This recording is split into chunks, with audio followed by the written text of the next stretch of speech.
Les Petites Pyrénées. Situé à une soixantaine de kilomètres au sud de l'agglomération toulousaine, ce chaînon calcaire, aujourd'hui tapissé de forêts, pelouses sèches et autres prairies humides, annonce l'arrivée toute proche des Pyrénées. Ces collines sont de longue date habitées par l'homme et ont donné à la préhistoire de remarquables témoignages du passé. L'abri d'Aurignac, site éponyme de l'Aurignacien, l'Espugue et sa fameuse Vénus,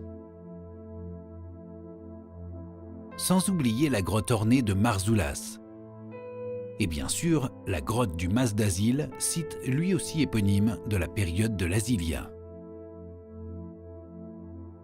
C'est donc au cœur de ce riche massif que se trouve un site archéologique exceptionnel, le site de Père-Blanc.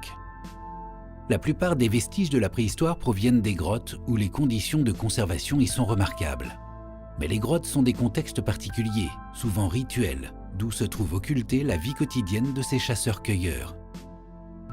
Le campement de Père-Blanc, au contraire, permet d'entrevoir le détail des activités de la vie de tous les jours des hommes qui vivaient ici il y a 18 000 ans. Ce site, qui compte parmi les très rares gisements du Magdalénien moyen du sud-ouest de la France, donne, grâce à son exceptionnel degré de préservation, la possibilité d'observer un campement paléolithique pratiquement tel qu'il fut abandonné il y a 18 000 ans. Et au-delà de l'abondance et de la diversité des vestiges matériels, la singularité du site de Père-Blanc réside dans la présence d'une structure de pierre, probablement un habitat, dont les dimensions et la complexité sont uniques en Europe.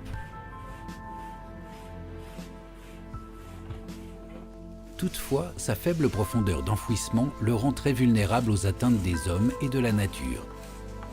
D'où l'urgence d'étudier et préserver ce patrimoine qui nous permet de comprendre comment nos ancêtres vivaient, comment ils se sont adaptés aux défis des changements environnementaux, et comment, au fil des générations, se sont forgées les différentes cultures qui se sont succédées jusqu'à nos jours.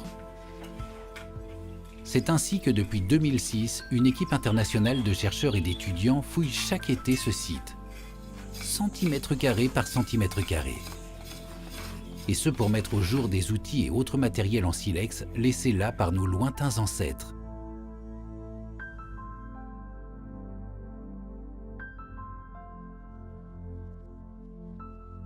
Mais aussi pour étudier cette structure de pierre si particulièrement agencée.